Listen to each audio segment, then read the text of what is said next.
Hi,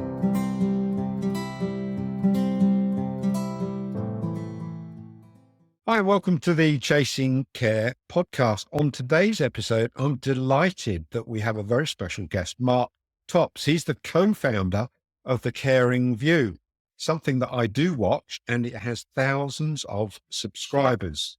Now, we're going to be looking at well-being and how we can support our teams in the social care workplace.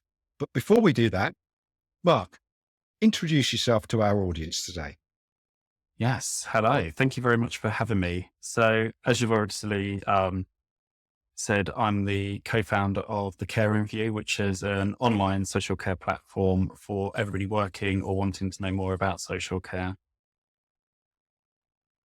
And you've been running that for over 2.5 years, haven't you? That started off as a COVID thing, but how's that developed?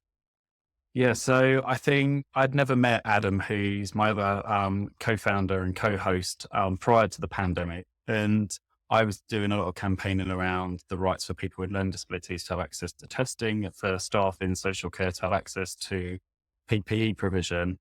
And Adam was doing a lot of campaigning around visitation in care homes.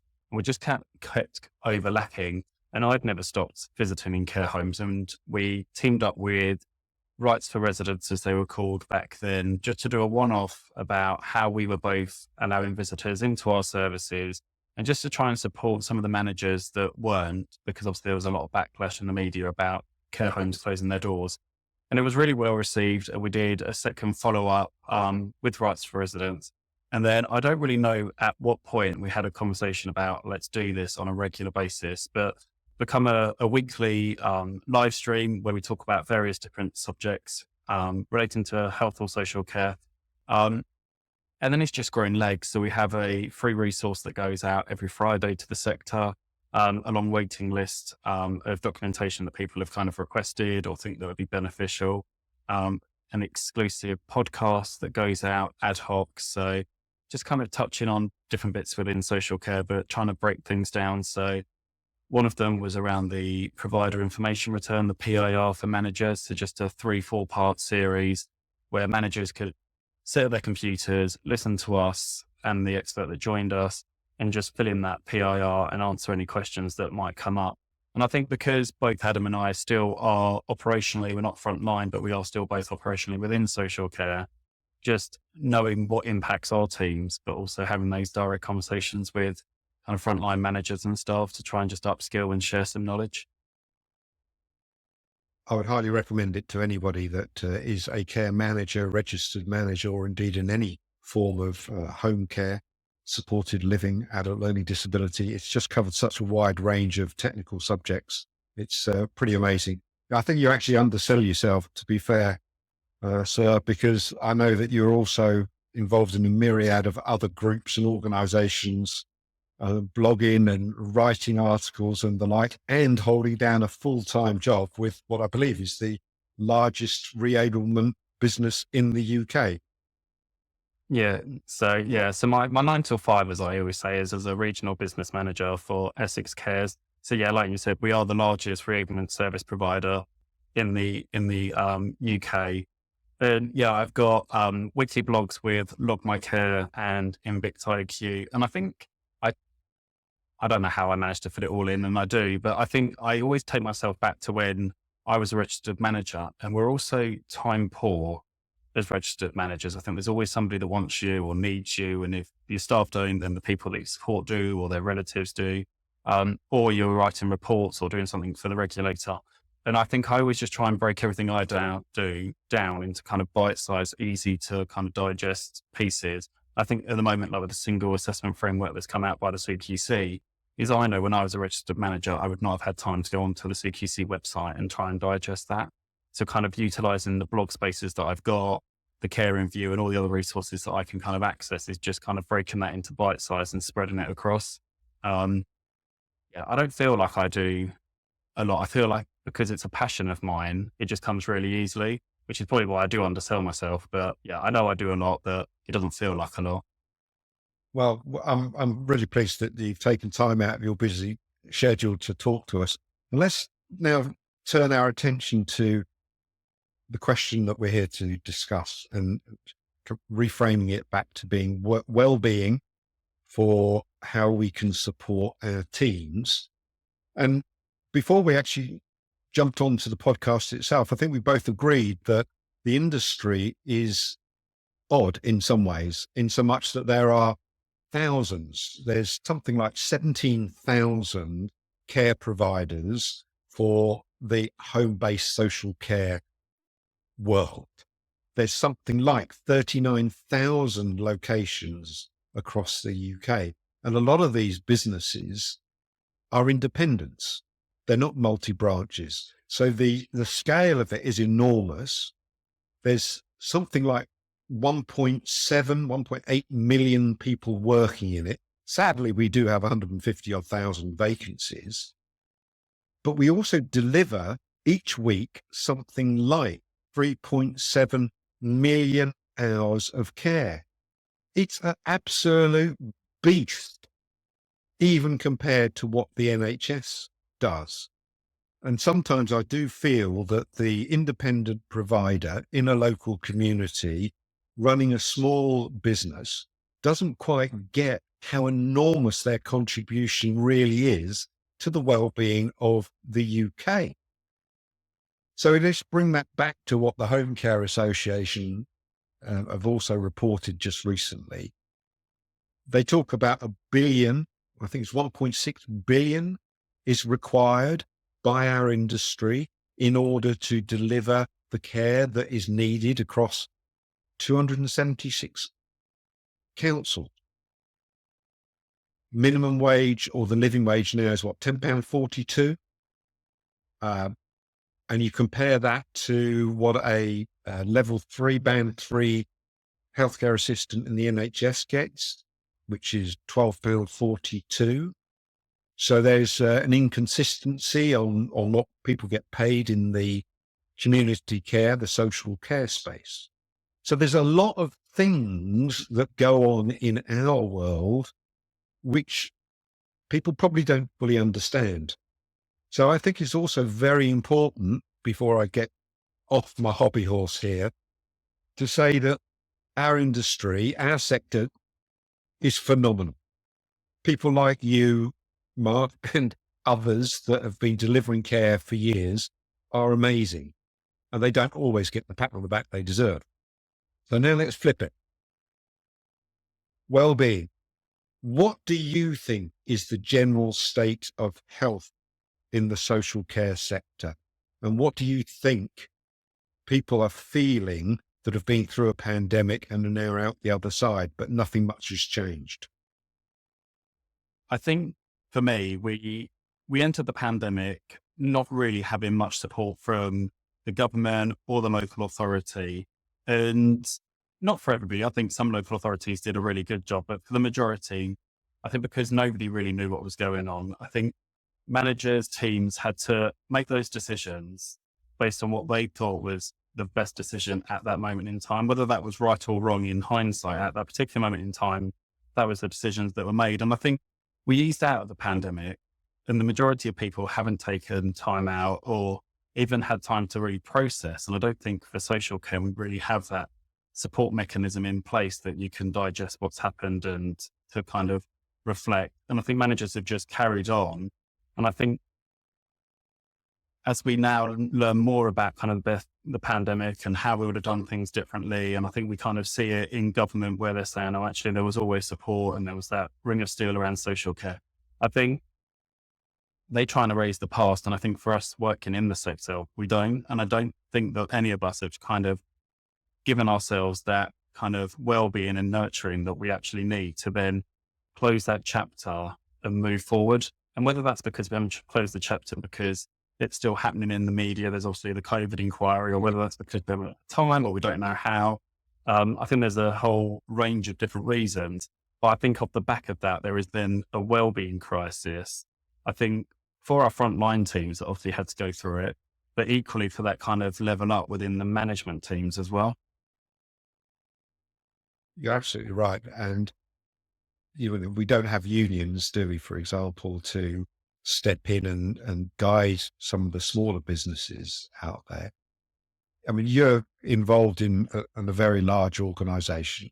What have they done to address the concerns that you're expressing as a leader? Yeah, I think for me, I wasn't with the company that I'm at now during the pandemic. So I've been through two different organizations since the pandemic. So I left, obviously, for people that don't know, I left my wife and my children during the start of the pandemic and moved into the care home I was managing, because my wife was on the shielding list and we were supporting people that were positive. And I just didn't really know what decision to make, whether I went home and risked it or whether I stayed in the care home.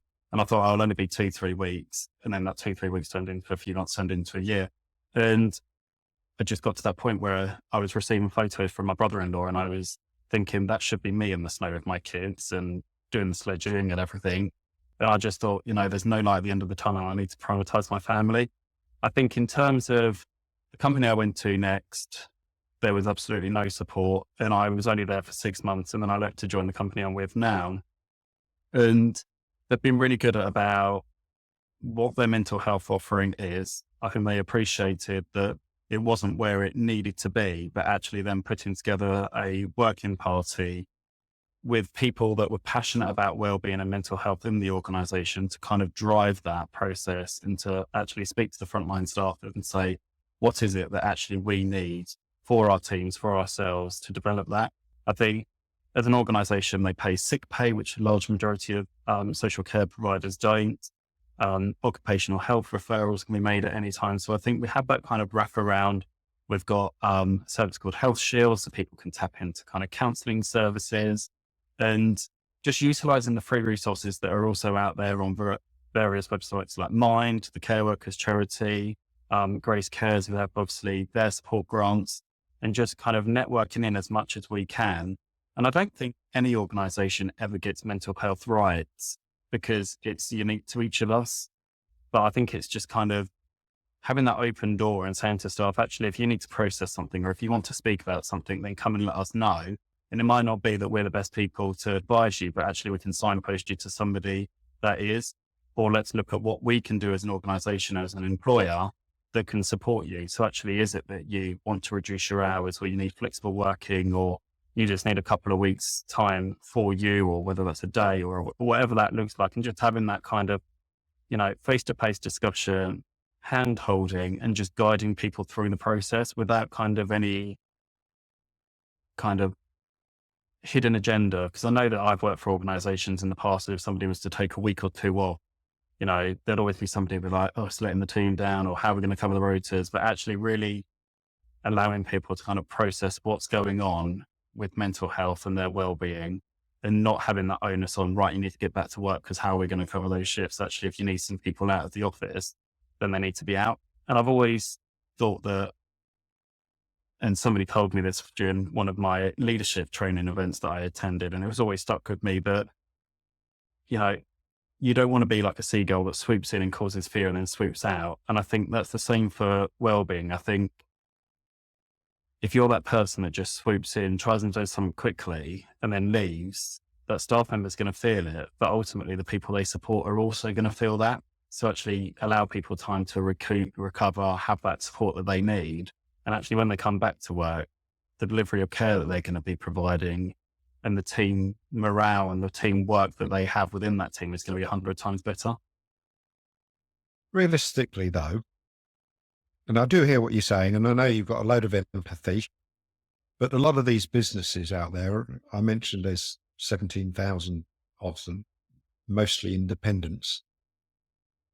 They're not necessarily able to give that flexibility because they have to deliver care. They are required under maybe their tier 1 arrangement with a local authority to make sure that somebody turns up at somebody's home to provide a service. And it's not like a lot of people in industry, not our industry, where you can say, oh, I'll work from home today. No, absolutely. And I think listening to you there, I mean, the organisation I run is local authority owned. So we have a block contract with the local authority to deliver that reablement service. So the adults we support, we are the default pathway out of hospital into reablement. And yeah, so we have to meet our block. And it is a very hard line between juggling the needs of the business versus juggling the needs of your staff team. And I always think that the issue that we have with our very frontline staff is that the majority across the country aren't well paid. And actually, if we can't support them and guide them, they'll either just go off sick anyway, whether they're paid or not, because they'll claim government sick pay. And they'll probably leave our sector and go somewhere else where they don't have that stress and that burden, and where they can work from home, like you said. So I think we're better off trying to support rather than allowing people to just go anyway. But it is a juggling act between actually how many staff have we got off right now and what are they. And I think it's around learning why staff are off. Actually, are they off because of their well-being? Are they off because of menopause symptoms, or, whatever that reason is? And then having a look at what you do as an organization and thinking, actually, last month we had X amount of days lost to sickness. And actually, out of that, 20% of that was menopause. What can we do to support staff in the workplace around menopause? And speaking to those staff. And I think that's one thing as a sector, I don't think we do. We don't normally go back and speak to our staff about why they were off, what could have changed. Was there anything in the workplace that could have prevented that from happening? And I think for some of our staff, we know that, they might go off when they're working a late shift. And I think historically, ever since I've joined care, there's a number of staff that don't work like working late. And actually speaking to staff about why is that? Is there a fear because actually you don't like being out in the dark? Is it because of lone work? Or what that is? And then you can kind of wrap around that support to try and overcome that. And again, it comes back to that fine balancing act, because I think everybody would ideally like to work morning shifts because they've got the afternoon, evening with family or friends, or to do whatever they want. Most people don't want to work weekends. And I think it's just having that expectation with your staff and that very clear, honest conversation saying, we're going to do everything we can to support you, but there is still that expectation that we need to deliver a business, and the business needs to come first. So you can put in a flexible working request and we'll try and make that work. But actually, if everybody in the organization would put in a flexible working to work 7 till 2, Monday to Friday, realistically, that's never going to be possible, because then we wouldn't have a business to run at the end of it. Yes, you're absolutely right, of course. And I'd be curious to know from your perspective, from your own business, because we can only really talk about personal experiences. I mean, I see the statistics. I think the sickness rates has gone up from something like 2.9% to 5% over the past few years. So there's clearly a problem there. But from your perspective, how do you deal with that internally? Do you have a formal review procedure? I mean, what processes do you put in place? Is it something that you're responsible for, or are others in your organization responsible for that engagement, well-being with your care workers?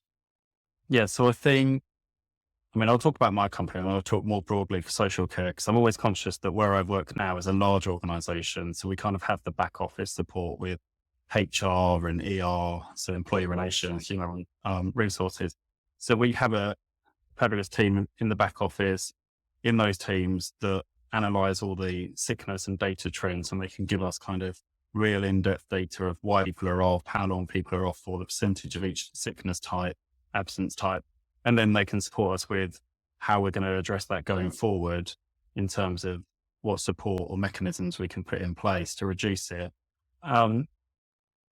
I think in terms of social care as a whole, I know most of the other organisations that I've worked for in social care don't have those back office support. So it's normally the registered manager doing it, or the deputy manager or a team leader who don't have time to then go back in and analyse everything. I think regardless of the size of the organisation, it's kind of knowing enough about the reasons why your staff are going off sick and then doing everything that you can. And I do actually believe that the majority of smaller organisations probably actually have more focus on their staff teams, just because they are a lot smaller. They're a lot more intricate. They're a lot more of that kind of family feel.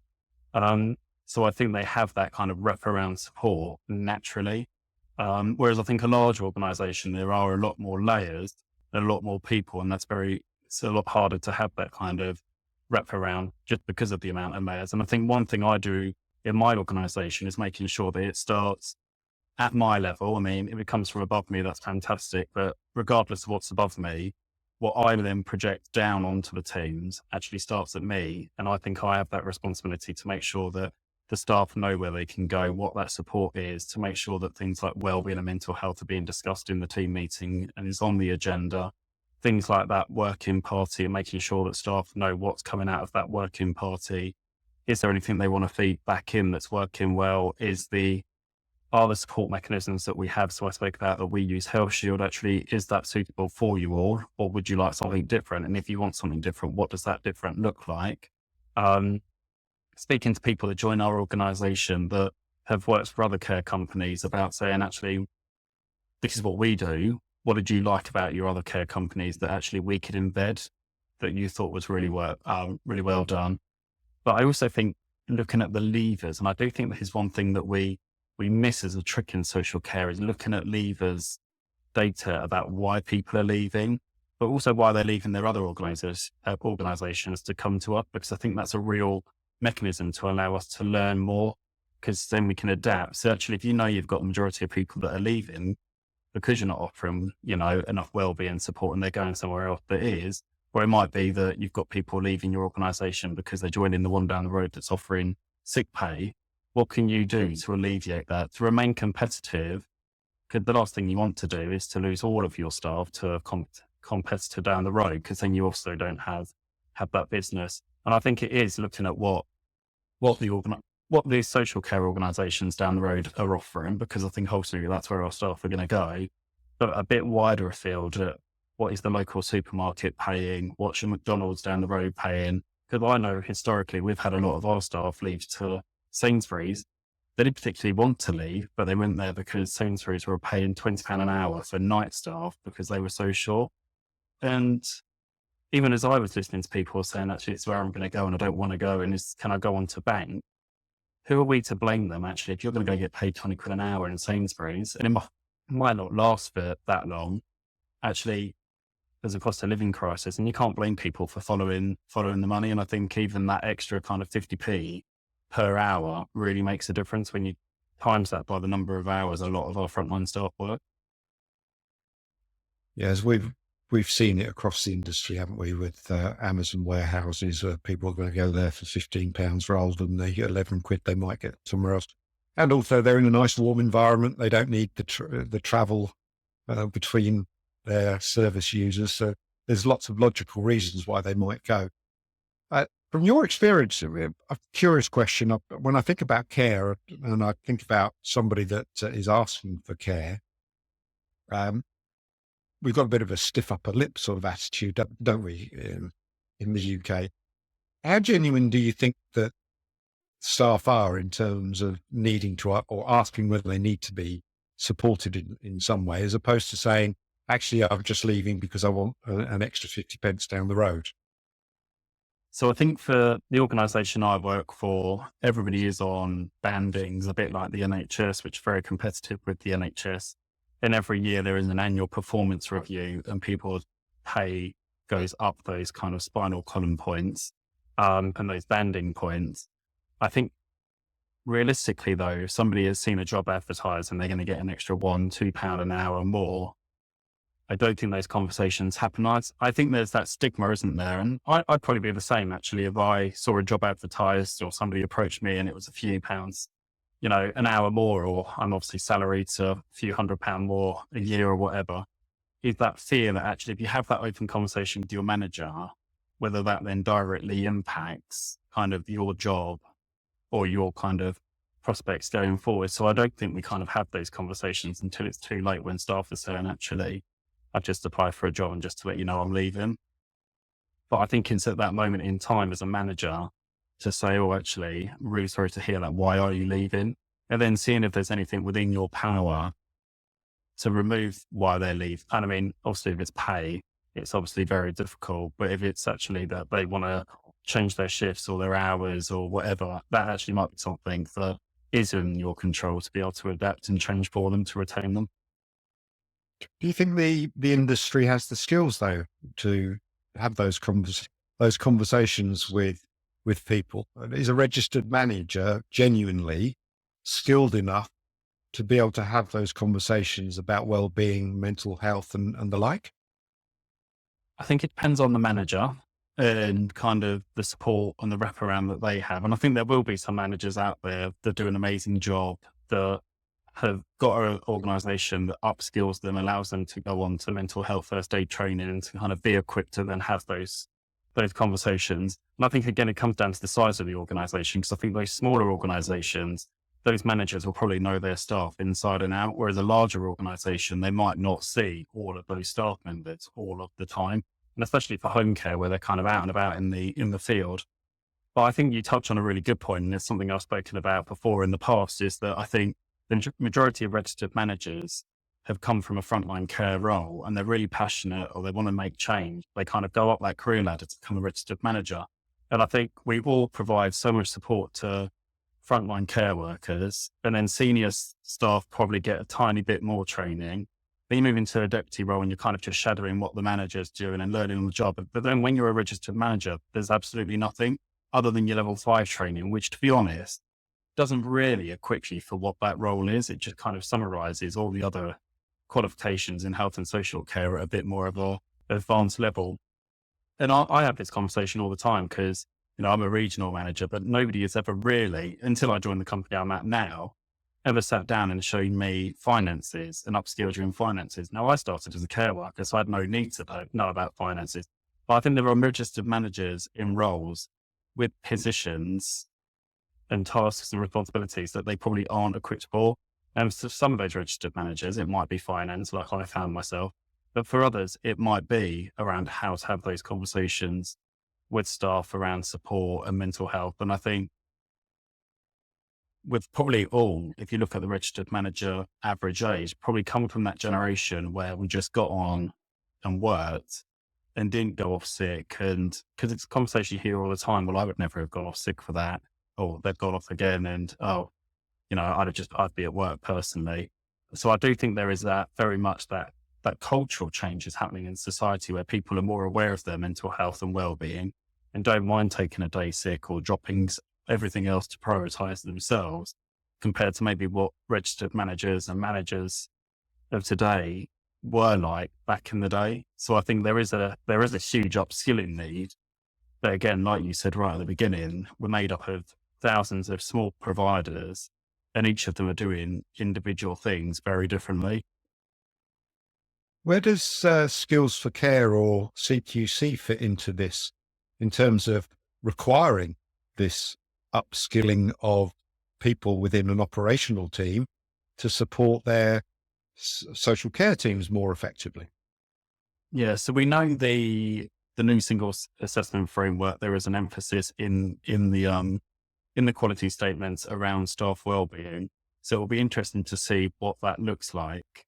I think in terms of Skills for Care, they also do a whole suite of different training and resources, and you can log on. I think the problem we've got into is that the majority is e-learning or signposting to services like Mind, or it's charities like the Care Workers Charity, but not actually really upskilling staff. And I think the majority, for me, definitely, and then others might disagree, is I find e-learning just to click, answer a few questions that don't really test anybody's knowledge, because they always seem to be the most obvious questions with the most ridiculous answers. And I'm yet to find one where the question is quite challenging, that you have to really rack your brain about what you've just learned. So there is definitely something that we need to do to upskill, and it'll be interesting to see from the regulator what that is going to look like. But I'm completely honest, I don't have complete faith, because I think they'll go into a service, or they're going to ask a service, what do you do? Well, we have wellbeing on the agenda at team meetings. We've got it on the supervision. We talk to staff. We have an open door policy. We might have an independent policy and procedure around it. We've got a list of signposting, and we're aware of staff that are currently, off sick and the reason. And I think that will tick the box for the regulator. There's not going to be anything kind of big and fancy out there, unfortunately. Well, I suppose if we compare it to the broader SME marketplace, those millions of small businesses, they probably don't worry too much about mental health and well-being. But because we're in the care sector, probably it sort of raises its ugly head, if we can call it that. I'm a listening volunteer with Samaritans, I was on I think it was a 6-week course in order that I could listen to somebody's concerns. And obviously our goal is to prevent suicides, but I speak to so many people that are just needing to talk. So that's why it's such an important message that I'm wanting to get out into our industry, that your staff are key and they may not come to you with their real problem. Absolutely. And I think there's the art of listening as well. I think we automatically, as soon as a staff member starts talking, our mind's going and we're processing it and we're already answering that question before they've even finished. And actually you don't give the employee that time to actually get everything off their chest, and you don't have to know the answer right then. I always say to kind of my managers that actually if somebody comes to you and you don't know the answer, it's okay to say you don't know, and then you'll go back to them. You don't have to know everything. It's about when you do go back to them that you're giving them the right information and then the right resources. And the worst thing to do is try and answer somebody's question by trying to fix it. But it certainly is a skill, and I'm pleased that I've probably learned that skill. In terms of where you think we should be going as an industry, how early do you think that we should be engaging at the level that we know we should with somebody that's knocking on the door, showing an interest in working for us?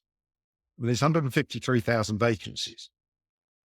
We need to try and get maybe younger people into the industry, but we're probably desperate to get them in rather than think about how we can engage with them from that mental well-being position. I mean, this is just me saying it. This is how I feel. Yeah. People are so desperate to get people through the door that once they've got them on board and they've got them out to work, then maybe they might think about that well-being question. Yeah. So I think for me, and I think you're absolutely right, I think we can focus on retaining staff and recruiting new staff, then we kind of forget about everything else in the middle. We know that the younger generation that are coming up will prioritize mental health and well-being. And for a lot of them, they put that and a work-life balance at the top of their list over pay. And I don't think that's any different than the people we employ anyway, because they aren't working in social care because of the pay. They're working in because they want to make a difference. So I think actually if we can embed really good mental health and well-being mechanisms within our teams, actually you can then shout about that during the interview process on your job adverts. And actually that will attract that audience anyway. And I think one thing I found is that whilst we lose people to the likes of Amazon, I spoke about Sainsbury's earlier, and McDonald's, is that actually those majority of those people come back because, like you said earlier, a lot of the other organizations aren't doing that. I think a lot of the other sectors talk about the need for mental health and well-being. And again, because of that younger generation that are coming up, because that's what they prioritize. But the majority of them don't do it. A lot of them have very rigid rotas, and you might have the luxury of a 9 till 5, Monday to Friday. If you don't have that support from your manager or your colleagues, actually it's a very lonely place to work. Whereas working in social care, you have that from your colleagues all the time. You have that from your manager the majority of the time. And I think it's just about how we shout and sing that about social care as one of our big offerings. And I think even if you don't have, any kind of program in place, as long as you're got that kind of nurturing element to your organization, you've got that open door policy, you can listen well, and you can check in with your staff. I think that is enough, because the rest of it, you can signpost out to all the other organizations and charities that offer that support. I think in terms of where we should start, it should be absolutely at that interview stage of asking what support people feel that they would need. And for some people, they might not even tell you that at the interview and tell nothing. But I think that then during that induction process, we should then have that conversation, but then it's embedded into our supervisions, into our spot checks, into kind of the check-in sessions that we do, so that actually we're dripping that into conversations all the time. So that actually if people don't feel confident at that moment in time when they join your organization to have that conversation, it's presented so many times afterwards that at any point they could have that conversation. Yeah, point well made. And we've touched on constantly during our conversation the fact that there's so many independent companies out there. I don't know if there is any data on the levels of stress and anxiety across the sector. I know that doctors, allegedly over 50% of them are suffering from stress and anxiety from some national survey that they would have done within the NHS. Have we got any indication as to the challenges that are going on currently in terms of well-being within our sector?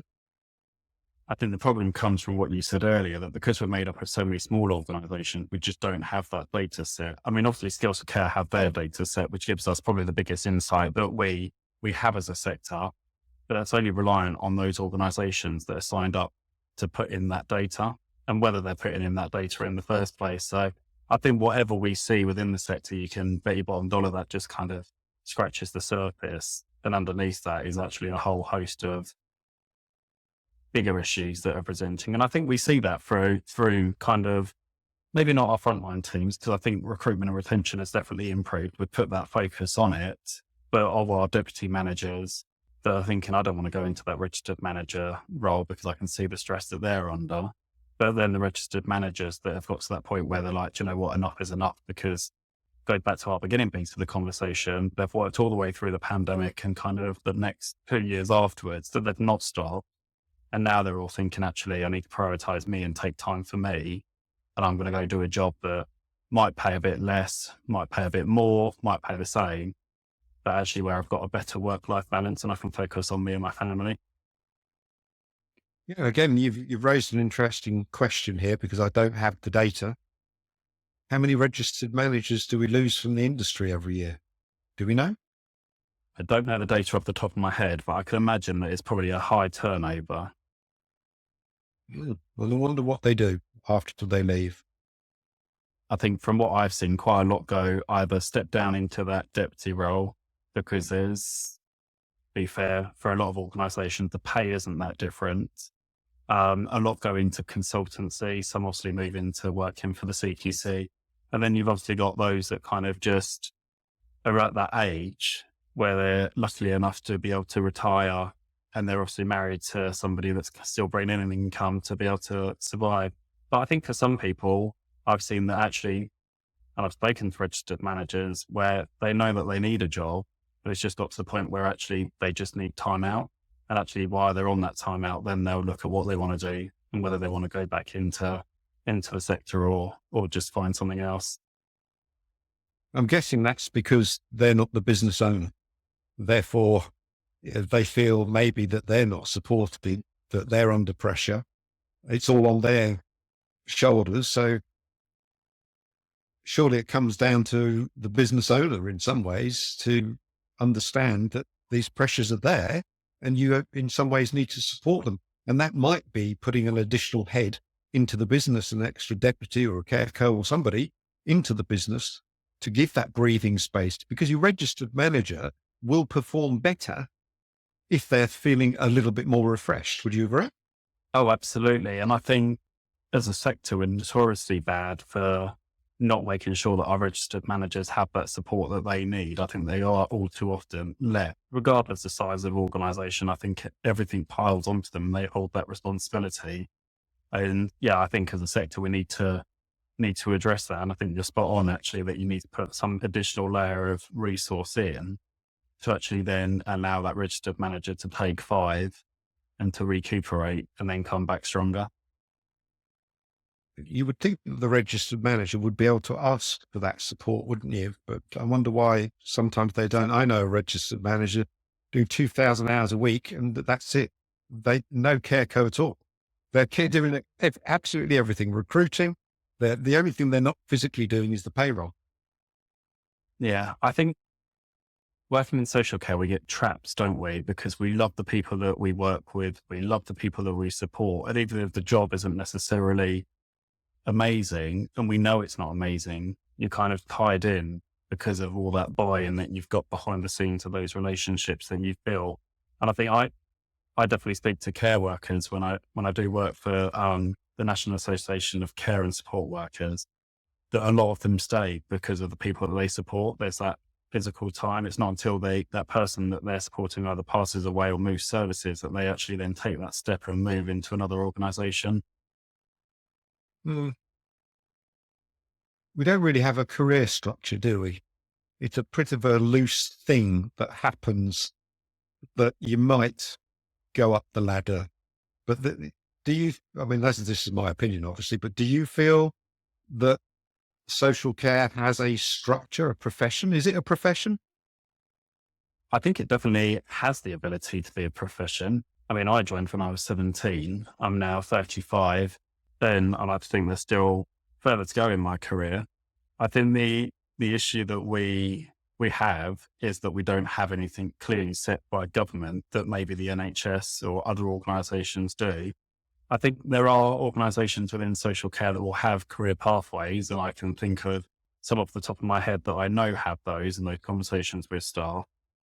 But I think we need something nationally that really highlights that a kind of a national level. Actually, you might start as a care worker or an admin, but actually these are all the different routes and the branches of the tree that you could explore. And it's definitely something I have those conversations with my staff, especially the younger staff that I've got, that actually you might want to join social care, but actually you're still living with your parents and you might not feel like you've got, you know, you might be with a partner and you're looking to buy a house, but actually before you get those mortgages and those kids, go back to college, go back to uni and get your nursing degree or your social work degree or whatever degree. So actually you've got different options available by the time you're coming to pay your mortgage. Because I always think to myself, I've got 3 kids and a mortgage and the bills.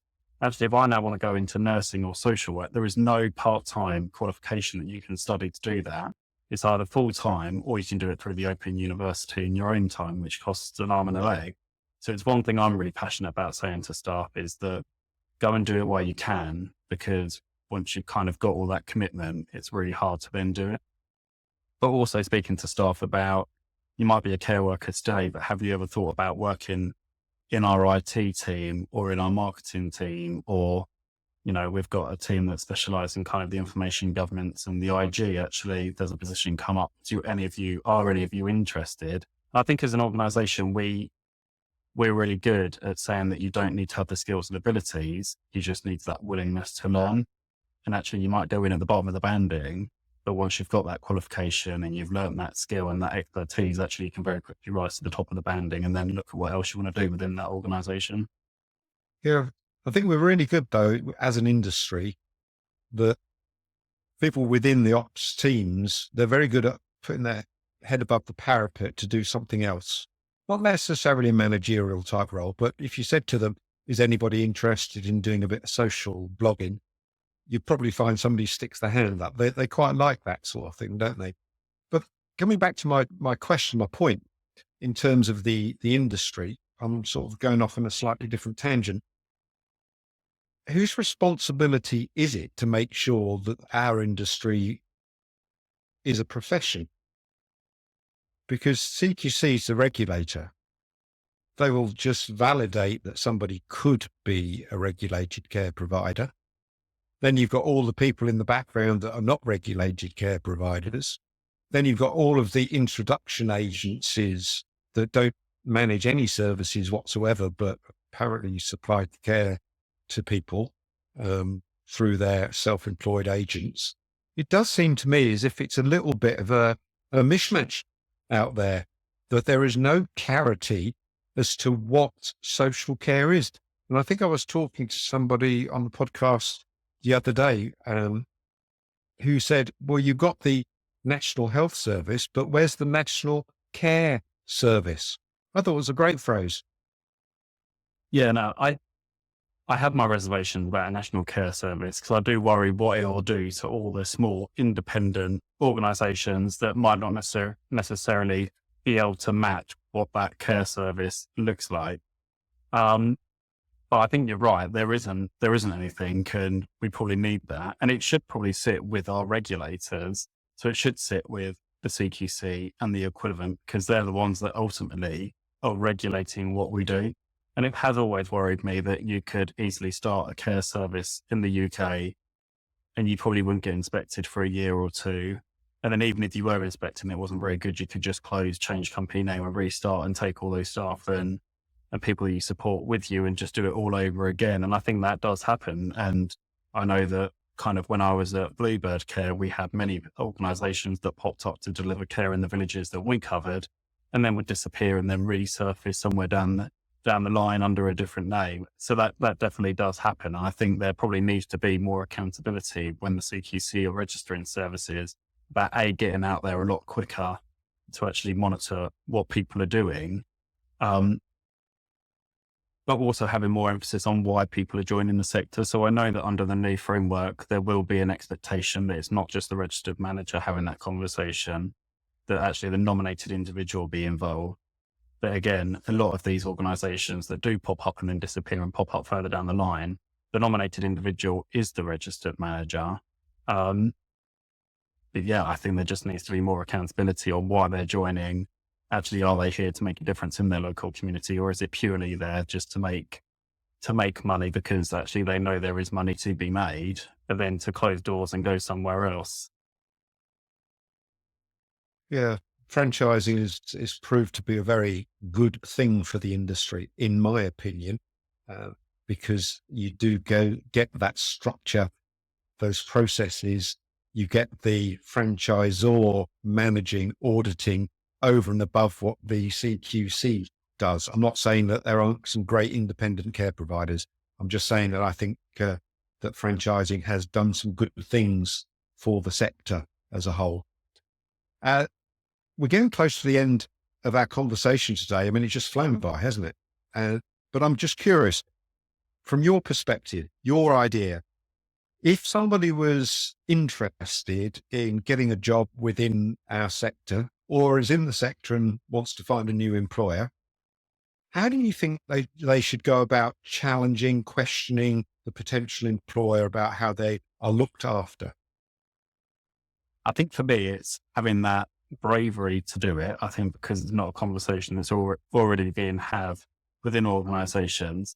But I think, and I use myself as an example, when I left managing the care home and I went to a care company that I won't name, the first thing I said is, these are all the things that I do in the sector that I don't already do that I'm really passionate about. But actually, I've just lost contact with, well, not complete contact, but I've been away from my family for a whole year. And actually, these are the things I really want to prioritize over the next 6 months. Can you meet that? And at the time they said, yes, it's all fine, blah, blah, blah. And then very quickly I realized actually they're not going to, which is why I was only there 6 months. And again, I had that conversation with the company that I work for now, saying, actually, I've got used to being able to take my children to school. I really want to be able to do those school runs because historically that's something I've never been able to do. I know I don't work weekends and I really want to be able to take my youngest to football every Saturday, Sunday. I appreciate there's an element of on-call. Is there any flexibility to swap that if there's a football match and I know I'm not going to be in the county, that kind of thing. And then just having those honest conversations about whether they can and they can't meet. And some of the things I wanted, they were able to meet and they could be flexible. And some of the things they said, actually, we're not going to be able to flex on this because actually this is just how it is. And then I had to make that decision about whether actually there were things that I was willing to compromise or not, which obviously I'm working for them. So I did.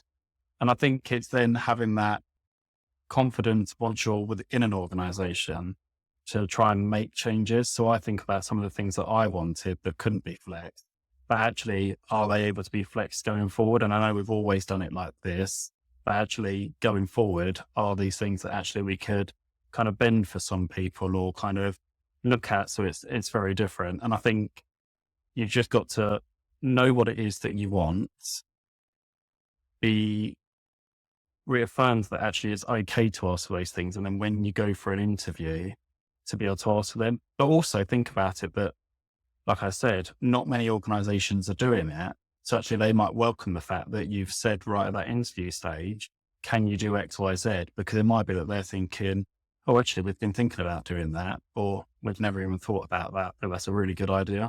So actually you might also, without knowing it, shape some of that change within that organization before you've even started there. That's a great answer. That is really a good answer. I think the only other thing I would say as well is social care is so big, is that if one organization can't meet your needs, there's 100 others out there. So just go and knock on their door and see if they can. For some reason, it's jumped into my head. It's a bit like Tinder, just swipe left or right. I don't know which way you do it, but you Nor just do I. move on to the next one. Golden nugget now for employers. We have, as I say, 17,000 odd providers, 39,000 locations doing millions of hours per week. What is the thing that they should be thinking about when they're looking after their staff? We're talking about well-being of people in their offices, out on the streets, representing their business. If you were talking to the nominated individual, let's call them that, what is the golden nugget of advice that you would give to them in order to make sure that they understand an action that they should take today for the well-being of their staff? Yeah. So I think we always hear about put in your supervision, put it in here, document this, document that. And my golden piece of nugget would be that why we should be doing that, and that's best practice, to forget that and actually make sure that you've got a culture that starts right at the top of well-being and mental health, and that's a priority, and embed that into your teams. Then utilize your teams to shape that, because there's no point in you putting in something in place that doesn't actually work for your employees. And the other thing I would say is to do check-ins. I don't think many organizations just randomly check in with staff, whether that's, I just go 5 minutes with you, let's go grab a coffee, or picking up the phone and having that conversation. And actually that one phone call ad hoc to a staff member would just actually highlight that you've thought about them, that you do care about how they're feeling and what's going on.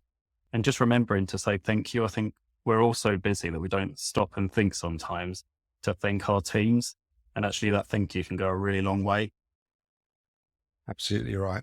Being appreciated is sometimes just the lift that somebody needs when they're feeling a little bit down.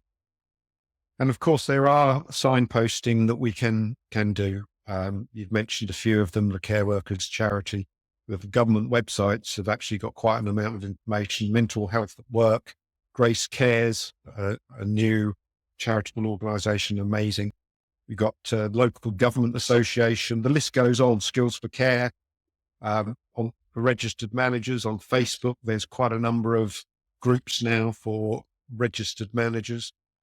Mind, I could go on, Samaritans and the like. So if you do feel that you need a conversation with somebody, or you need a bit of support or guidance, and you don't feel your employer's got that for you, just go online and find what you're looking for. It's out there.